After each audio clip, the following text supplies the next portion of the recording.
जी आए नूं प्यारे विद्यार्थियों, 9th क्लास की इंग्लिश की किताब इंग्लिश ग्रामर एंड कंपोजिशन उस लैसन नंबर 6 जिसका सिरलेख है वॉइस वो अगली 3 एक्सरसाइजिज 13, 14 ਤੇ 15 इस वीडियो करन जा रहे हैं। सो नोटबुक ਅਤੇ ਪੈਨ ਲੈ ਲਓ, ਆਨਸਰਸ ਨੂੰ ਕਾਪੀ ਡਾਊਨ ਕਰ ਲਓ ਔਰ ਮਗਰੋਂ ਦੀ ਬਿਨਾਂ ਦੇਖੇ ਇਹਨਾਂ ਐਕਸਰਸਾਈਜ਼ਸ ਨੂੰ ਆਪਣੇ ਤੌਰ ਤੇ ਆਪ ਕਰਨ ਦਾ ਅਭਿਆਸ ਜ਼ਰੂਰ ਕਰੋ। ਸੋ ਆਓ ਸ਼ੁਰੂ ਕਰੀਏ। ਅੱਗੇ ਵਧਣ ਤੋਂ ਪਹਿਲੇ ਪਿਆਰੇ ਵਿਦਿਆਰਥੀਓ ਚੇਤਾ ਕਰਾ ਦਵਾਂ ਇਸੇ ਚੈਨਲ ਤੇ 9th ਕਲਾਸ ਦੀਆਂ ਹੋਰ ਪਲੇਲਿਸਟਾਂ ਵੀ ਨੇ, ਉਹਨਾਂ ਨੂੰ ਵੀ ਜ਼ਰੂਰ ਦੇਖੋ। 9th English supplementary, 9th English main course book, 9th science, 9th math, 9th math notes. So ਉਹ ਵੀਡੀਓਜ਼ ਨੂੰ ਵੀ ਜ਼ਰੂਰ ਦੇਖੋ ਤੇ ਉਹਨਾਂ ਦਾ ਸਾਇੰਸ ਔਰ ਮੈਥ ਦਾ ਲਾਹਾ ਵੀ ਲਵੋ। ਸੋ ਐਕਸਰਸਾਈਜ਼ 13 ਕਹਿੰਦੀ complete the passage with the passive forms of the verbs given in the box. So box ਵਿੱਚ ਬੱਚੋ ਇਹ ਜਿਹੜੀਆਂ ਵਰਬਸ ਦਿੱਤੀਆਂ, ਡਿਗ ਮੈਨੇ खोदना, सिलेक्ट मैंने चुनना, प्रिपेयर मैंने तैयार करना, लोअर मैंने थल्ले करना, थल्ले उतारना, कवर मैंने ढकना, स्प्रिंकल मैंने हुंदा है मतलब कि छिड़कना। ठीक है। सो कहते ਇਹ ਵਰਬਸ ਦੀ ਪੈਸਿਵ ਫਾਰਮ ਜਿਹੜੀ ਹੈ ਹੇਠ ਲਿਖੇ ਪੈਰਾਗ੍ਰਾਫ ਦੇ ਵਿੱਚ ਤੁਸੀਂ ਭਰਨੀ ਹੈ। ਸੋ ਦੇਖੀਏ, ਫਰਸਟ ਪਹਿਲਾਂ a plant was selected from the nursery, ਅਰਥਾਤ ਨਰਸਰੀ ਵਿੱਚੋਂ ਇੱਕ ਬੂਟਾ ਚੁਣਿਆ ਗਿਆ। ਅ ਪਲਾਂਟ ਵਾਜ਼ ਸਿਲੈਕਟਡ, ਉਹਦੀ ਚੋਣ ਕੀਤੀ ਗਈ। ਦੈਨ ਫਿਰ a hole was dug, hole ਮੈਨੇ ਹੁੰਦਾ ਹੈ ਟੋਆ, ਛੋਟਾ ਟੋਆ ਮਤਲਬ ਕਿ ਸੁਰਾਖ ਕਹਿ ਲਓ। Then a hole was dug, ਫਿਰ ਉਸ ਤੋਂ ਬਾਅਦ ਮਿੱਟੀ ਵਿੱਚ ਟੋਆ ਪੱਟਿਆ ਗਿਆ। Where the plant was to be placed into the soil, ਜਿੱਥੇ ਕਿ ਮਿੱਟੀ ਦੇ ਵਿੱਚ ਉਸ ਬੂਟੇ ਨੂੰ ਲਾਉਣਾ ਸੀ ਉੱਥੇ ਟੋਆ ਪੱਟਿਆ ਗਿਆ। ਵਾਜ਼ ਡਗ ਮੈਨੇ ਟੋਆ ਖੋਦਿਆ ਗਿਆ, ਟੋਆ ਪੱਟਿਆ ਗਿਆ। The soil was prepared by mixing with manure, manure ਹੁੰਦਾ ਢੇਰ। ਸੋ ਜਿਹੜੀ ਮਿੱਟੀ ਸੀਗੀ ਉਹ ਢੇਰ ਦੇ ਨਾਲ, ਜਿੱਦਾਂ ਆਪਣਾ ਦੇਸੀ ਖਾਦ ਹੁੰਦੀ ਹੈ, ਢੇਰ ਹੁੰਦਾ ਹੈ, ਉਹਦੇ ਨਾਲ ਰਲਾ ਕੇ ਮਿੱਟੀ ਤਿਆਰ ਕੀਤੀ ਗਈ। Was prepared with it, mixing manure with it, ਅਰਥਾਤ ਮਿੱਟੀ ਦੇ ਨਾਲ ਢੇਰ ਨੂੰ ਰਲਾ ਕੇ ਜਿਹੜੀ ਸੋਇਲ ਸੀ ਉਹ ਤਿਆਰ ਕੀਤੀ ਗਈ। The plant was lowered into the hole, ਜਿਹੜਾ ਬੂਟਾ ਸੀਗਾ ਉਹਨੂੰ ਟੋਏ ਦੇ ਵਿੱਚ ਥੱਲੇ ਉਤਾਰਿਆ ਗਿਆ। Was lowered into the hole carefully, carefully ਮੈਨੇ ਬੜੀ ਸਾਵਧਾਨੀ ਦੇ ਨਾਲ। The roots were covered with the prepared soil, roots ਮੈਨੇ ਹੋ ਗਿਆ ਜੜਾਂ, ਵਰ ਕਵਰਡ ਜੜਾਂ ਨੂੰ ਢੱਕਿਆ ਗਿਆ। ਵਿਦ ਦੀ ਪ੍ਰੀਪੇਅਰਡ ਸੋਇਲ, ਜਿਹੜੀ ਮਿੱਟੀ ਤਿਆਰ ਕੀਤੀ ਗਈ ਸੀ, ਤਿਆਰ ਕੀਤੀ ਗਈ ਮਿੱਟੀ ਕਿਹੜੀ ਸੀਗੀ, ਜਿਹਦੇ ਵਿੱਚ ਢੇਰ ਰਲਾਇਆ ਗਿਆ ਸੀ, ਅਰਥਾਤ ਢੇਰ ਦੇ ਨਾਲ ਰਲੀ ਹੋਈ ਮਿੱਟੀ, ਤਿਆਰ ਕੀਤੀ ਮਿੱਟੀ ਦੇ ਨਾਲ ਜੜਾਂ ਨੂੰ ਢੱਕ ਦਿੱਤਾ ਗਿਆ। ਜੜਾਂ ਨੂੰ ਮਤਲਬ ਟੋਏ ਦੇ ਵਿੱਚੋਂ ਮਿੱਟੀ ਪਾ ਦਿੱਤੀ ਗਈ ਤੇ ਜੜਾਂ ਨੂੰ ਢੱਕ ਦਿੱਤਾ ਗਿਆ। Some water was sprinkled on the plant, ਤੇ ਥੋੜਾ ਜਿਹਾ ਪਾਣੀ ਉਸ ਬੂਟੇ ਦੇ ਉੱਤੇ ਛਿੜਕਿਆ ਗਿਆ। ਵਾਜ਼ ਸਪ੍ਰਿੰਕਲਡ। ਸੋ ਵਿੱਚ ਇੱਕ ਪ੍ਰੋਸੀਜਰ ਸੀਗੀ, ਇੱਕ ਵਿਧੀ ਸੀਗੀ ਬੂਟਾ ਲਾਉਣ ਦੀ। ਤੇ ਜ਼ਿਆਦਾਤਰ ਜਿਹੜੀਆਂ ਵਿਧੀਆਂ ਹੁੰਦੀਆਂ ਨੇ, ਜਦੋਂ ਵਿਧੀਆਂ ਨੂੰ ਬੋਲ ਕੇ ਦੱਸਣਾ ਹੋਵੇ ਜਾਂ ਵਿਧੀਆਂ ਨੂੰ ਲਿਖਣਾ ਹੋਵੇ, ਫਿਰ ਅਸੀਂ ਪੈਸਿਵ ਵੌਇਸ ਦੀ ਵਰਤੋਂ ਕਰਦੇ ਹਾਂ। ਹੁਣ ਆ ਗਈ exercise 14, complete the following passage using the verbs in brackets in the passive voice. ਕਹਿੰਦੇ ਥੱਲੇ ਲਿਖਿਆ ਜਿਹੜਾ ਪੈਰਾਗ੍ਰਾਫ ਹੈ, ਪੈਸੇਜ ਹੈ, ਉਹਨੂੰ ਪੂਰਾ ਕਰੋ ਤੇ ਵਰਬਸ ਜਿਹੜੀਆਂ ਨੇ, ਕਿਰਿਆਵਾਂ ਉਹ ਬ੍ਰੈਕਟ ਵਿੱਚ ਦਿੱਤੀਆਂ ਤੇ ਉਹਨਾਂ ਦੀ ਪੈਸਿਵ ਫਾਰਮ ਜਿਹੜੀ ਹੈ ਉਹ ਤੁਸੀਂ ਵਰਤਣੀ ਹੈ। ਸੋ ਸ਼ੁਰੂ ਕਰੀਏ। ਸੋ ਕਹਿੰਦੇ ਐਟਲੀਸਟ ਹੁੰਦੇ ਘੱਟ ਤੋਂ ਘੱਟ 4 crore worth of imported news print. Imported ਹੁੰਦਾ ਬੱਚਿਓ ਜਿਹੜਾ, ਜਿਹਨੂੰ ਅਸੀਂ ਕਹਿੰਦੇ ਆ ਦਰਾਮਦ ਤੇ ਬਰਾਮਦ, ਠੀਕ ਹੈ ਨਾ। ਐਕਸਪੋਰਟ ਇੰਪੋਰਟ, ਇੰਪੋਰਟਡ ਮੈਨੇ ਬਾਹਰਲੇ ਦੇਸ਼ ਚੋਂ ਲਿਆਂਦਾ ਗਿਆ। ਨਿਊਜ਼ ਪ੍ਰਿੰਟ ਹੁੰਦਾ ਬੱਚਿਓ ਅਖਬਾਰਾਂ ਦੀ ਛਪਾਈ ਵਿੱਚ ਵਰਤਿਆ ਜਾਣ ਵਾਲਾ ਕਾਗਜ਼।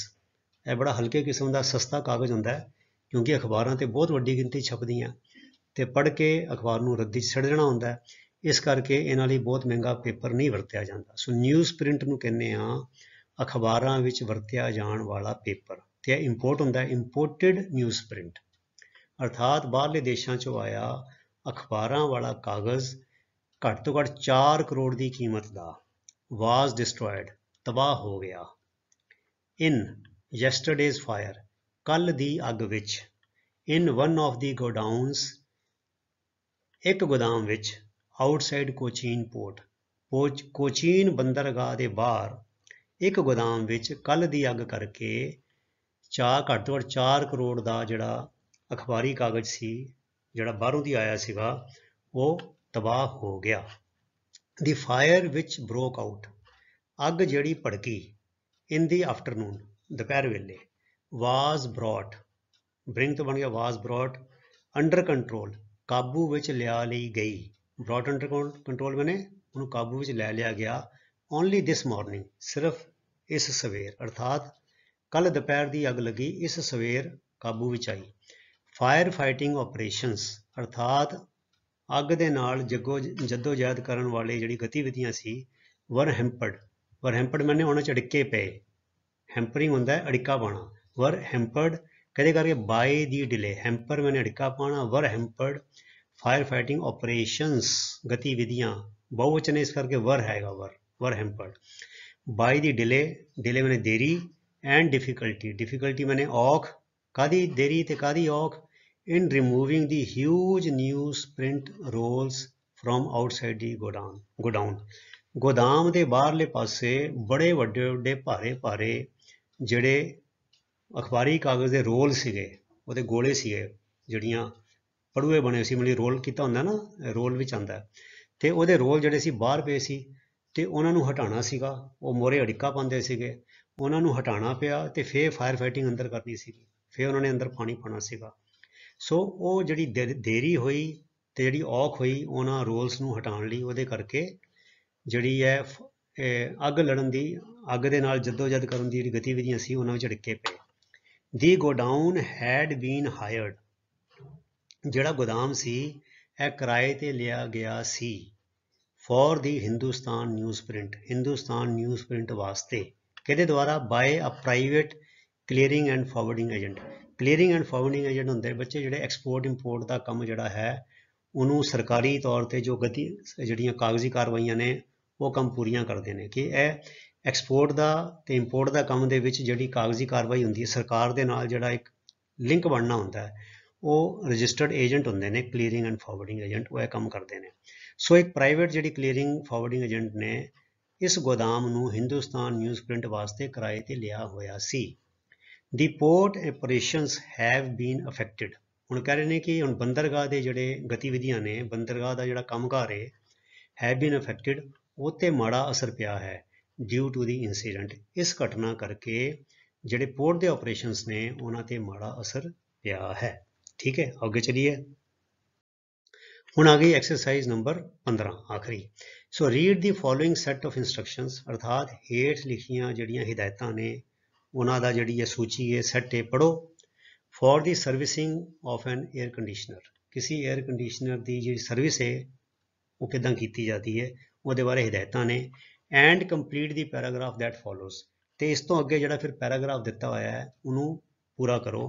Using passive farm of the verbs used, ਉਹਦੇ ਵਿੱਚ ਪੈਸਿਵ ਫਾਰਮ ਜਿਹੜੀ ਵਰਬ ਦੀ ਹੈ ਉਹ ਵਰਤੋਂ ਕਰਨੀ ਹੈ। ਸੋ ਪਹਿਲੀ ਹਿਦਾਇਤ ਹੈ ਡਿਸਮੈਂਟਲ ਦੀ ਏਅਰ ਕੰਡੀਸ਼ਨਰ, ਅਰਥਾਤ ਏਅਰ ਕੰਡੀਸ਼ਨਰ ਨੂੰ ਉਖੇੜੋ, ਅਰਥਾਤ ਖੋਲੋ, ਉਤਾਰੋ, ਅਰਥਾਤ ਜਿੱਥੇ ਏਅਰ ਕੰਡੀਸ਼ਨਰ ਲੱਗਾ ਹੋਇਆ ਫਿੱਟ, ਉਹਨੂੰ ਉੱਥੋਂ ਦੀ ਉਤਾਰੋ, ਪਹਿਲੇ ਖੋਲੋ। ਦੂਜਾ take out the main machine from inside the box, ਜਿਹੜਾ ਡੱਬਾ ਲਾ ਲਿਆ ਉਹਦੇ ਵਿੱਚੋਂ ਜਿਹੜਾ ਮੇਨ ਬਕਸਾ ਹੈ, ਜਿਹੜਾ ਕੰਪਰੈਸਰ ਹੁੰਦਾ ਖਾਸ ਤੌਰ ਤੇ, ਉਹਨੂੰ ਬਾਹਰ ਕੱਢੋ, inside the box. Take out the main machine from inside the box, ਜਿਹੜੀ ਮੁੱਖ ਮਸ਼ੀਨ ਹੈਗੀ ਹੈ, ਜਿਹੜਾ ਮੋਟਾ ਮੇਨ ਪੁਰਜ਼ਾ ਹੈ, ਉਹਨੂੰ ਡੱਬੇ ਚੋਂ ਬਾਹਰ ਕੱਢੋ। ਬਲੋ ਆਫ ਹੁੰਦਾ ਹੈ ਹਵਾ ਦੇ ਨਾਲ ਉਡਾਣਾ। Blow off the entire dust from the body, ਉਹਦੀ ਜਿਹੜੀ ਬੋਡੀ ਹੈ ਏਅਰ ਕੰਡੀਸ਼ਨਰ ਦਾ ਜਿਹੜਾ ਉਹ ਬਣਿਆ ਹੋਇਆ ਢਾਂਚਾ, ਉਹਦੇ ਢਾਂਚੇ ਤੋਂ ਸਾਰੀ ਮਿੱਟੀ ਹਵਾ ਨਾਲ ਉਡਾਓ with the help of a vacuum cleaner.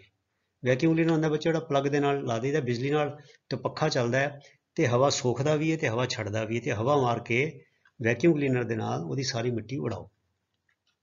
ਫਿਰ ਕਹਿੰਦੇ ਵਾਸ਼ ਦੀ ਬੋਡੀ, ਫਿਰ ਉਹਦੇ ਢਾਂਚੇ ਨੂੰ ਧੋਵੋ, ਕਿੱਦਾਂ, with a spray of water, spray ਹੁੰਦਾ ਫੁਹਾਰਾ, ਪਾਣੀ ਦੇ ਫੁਹਾਰੇ ਦੇ ਨਾਲ, ਫਰੋਮ ਅ ਪਾਈਪ, ਅਰਥਾਤ ਪਾਣੀ ਦੇ ਪਾਈਪ ਰਾਹੀਂ ਫੁਹਾਰਾ ਬਣਾ ਕੇ ਉਹਦੇ ਸਾਰੇ ਢਾਂਚੇ ਨੂੰ ਧੋਵੋ। ਫਿਰ ਕਹਿੰਦੇ ਲੈਟ ਇਟ ਡਰਾਈ, ਇਹਨੂੰ ਸੁੱਕਣ ਦੇਵੋ, ਇਨ ਦੀ ਸਨ, ਧੁੱਪੇ, ਫॉर ਅਬਾਊਟ ਐਨ ਆਵਰ, ਤਕਰੀਬਨ 1 ਘੰਟੇ ਲਈ ਇਹਨੂੰ ਧੁੱਪੇ ਸੁੱਕ ਲੈਣ ਦਿਓ। ਫਿਰ ਕਹਿੰਦੇ fix it back into place, ਤੇ ਉਹਨੂੰ ਮੁੜ ਕੇ ਜਿੱਥੋਂ ਉਤਾਰਿਆ ਸੀ, ਜਿੱਥੋਂ ਖੋਲਿਆ ਸੀ, ਉੱਥੇ ਮੁੜ ਕੇ ਫਿੱਟ ਕਰ ਦਿਓ। ਠੀਕ ਹੈ, ਇਹ ਤੇ ਹੈਗੀਆਂ ਹਦਾਇਤਾਂ। ਹੁਣ ਅਸੀਂ ਪੈਸੇਜ ਜਿਹੜਾ ਹੈਗਾ ਉਹਨੂੰ ਭਰਾਂਗੇ, ਪੈਰਾਗ੍ਰਾਫ ਨੂੰ ਪੂਰਾ ਕਰਦੇ ਹਾਂ। ਦੀ 에ਅਰ ਕੰਡੀਸ਼ਨਰ ਇਜ਼ ਡਿਸਮੈਂਟਲਡ, ਅਰਥਾਤ 에ਅਰ ਕੰਡੀਸ਼ਨਰ ਖੋਲਿਆ ਜਾਂਦਾ ਹੈ, ਉਖੇੜਿਆ ਜਾਂਦਾ ਹੈ, ਉਤਾਰਿਆ ਜਾਂਦਾ ਹੈ।